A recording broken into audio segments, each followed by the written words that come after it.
السلام علیکم ورحمۃ اللہ وبرکاتہ۔ اسلام ایک حقیقت ہے چینل میں آپ کو خوش آمدید کہتا ہوں۔ صدقہ فطر جس کو ہم فطرانہ کہتے ہیں، اس کے متعلق چند ضروری اور اہم مسائل لے کر حاضر خدمت ہوا ہوں۔ حضور تاجدار مدینہ سرور قلب و سینہ امام الانبیاء صلی اللہ تعالیٰ علیہ وآلہ وسلم نے ایک شخص کو حکم دیا کہ وہ بیت اللہ شریف کی گلی کوچوں میں اعلان کر دو کہ صدقہ فطر واجب ہے۔ نمبر 2،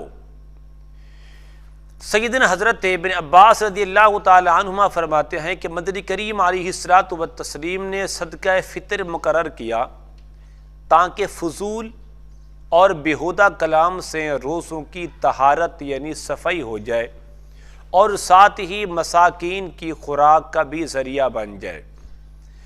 سیدنا حضرت انس بن مالک رضی اللہ تعالی عنہ سے روایت ہے، میرے کریم آقا لجپال آقا علیہ الصلوۃ والتسلیم نے ارشاد فرمایا، جب تک کہ صدقہ فطر ادا نہ کیا جائے بندے کا روزہ زمین و آسمان کے درمیان معلق رہتا ہے، یعنی کہ لٹکا ہوا رہتا ہے۔ اب ان احادیث کی روشنی میں چند ضروری اہم مسائل آپ نے سمجھنی ہیں۔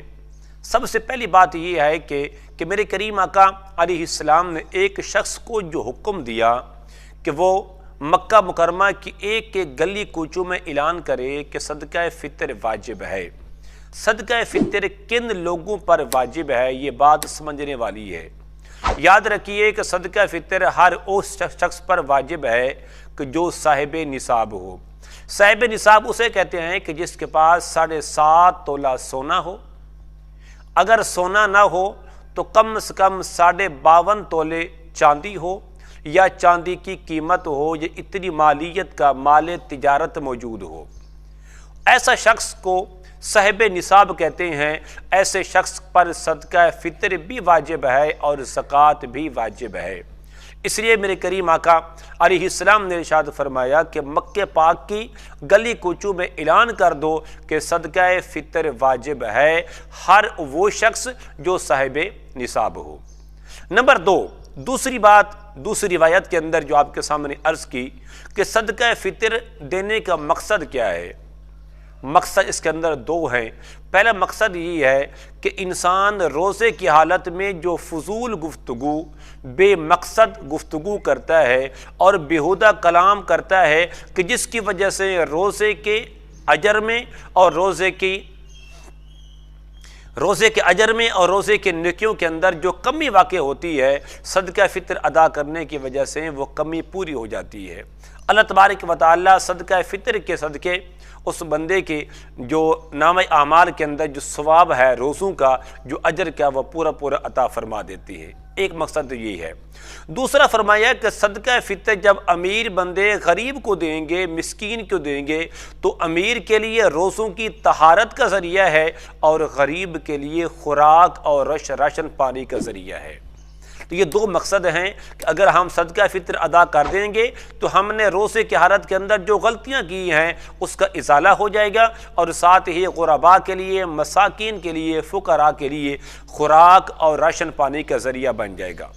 تیسری روایت کے اندر میرے کریم آقا علیہ السلام نے ارشاد فرمایا کہ اس وقت تک صدقہ فطر ادا، یا جب تک صدقہ فطر ادا نہ کیا جائے اس وقت تک بندے کا روزہ زمین و آسمان کے درمیان معلق رہتا ہے، یعنی قابل قبول نہیں ہوتا۔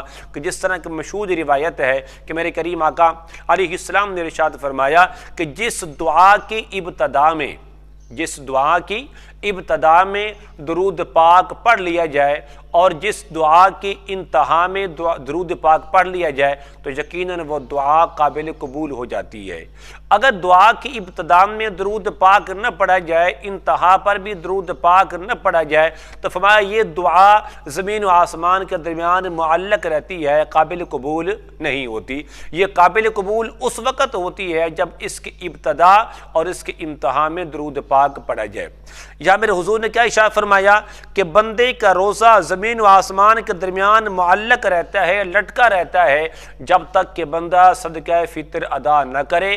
جب روزے دار اپنے روزے کا صدقہ فطر ادا کر دیتے ہیں تو یقین جانیے کہ یہ جو روزہ ہے، انسان کی جو عبادات ہیں، جو انسان کی بندگی ہے، اس انسان کے لیے قابل قبول ہو کر انسان کے لیے بخشش اور نجات کا ذریعہ بن جاتی ہے۔ تیسری بات جو قابل غور ہے کہ صدقہ فطر کب ادا کرنا ہے، یاد رکھیے کہ عید والے دن صبح صادق یعنی جس وقت فجر کی اذان کا وقت شروع ہوتا ہے، اس وقت سے لے کر نماز عید ادا کرنے سے پہلے تک صدقہ فطر ادا کرنا یہ واجب ہے۔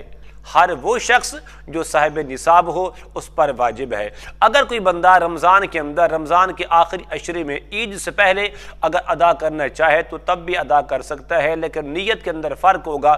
وہ نیت یہ کرے کہ ہو سکتا ہے کہ جس طرح میرے بچے عید کی خوشیوں کے اندر نئے کپڑے، نئے جوتے خرید کر عید کی خوشیوں کے اندر شریک ہو رہے ہیں، اس طرح کہ وہ بیوہ عورت جس کے بچے تو چھوٹے چھوٹے ہیں، جس کا کوئی سہارا نہیں ہے، تو ان کے لیے سہارا بن جائے، ان کو صدقہ فطر ادا کیا جائے۔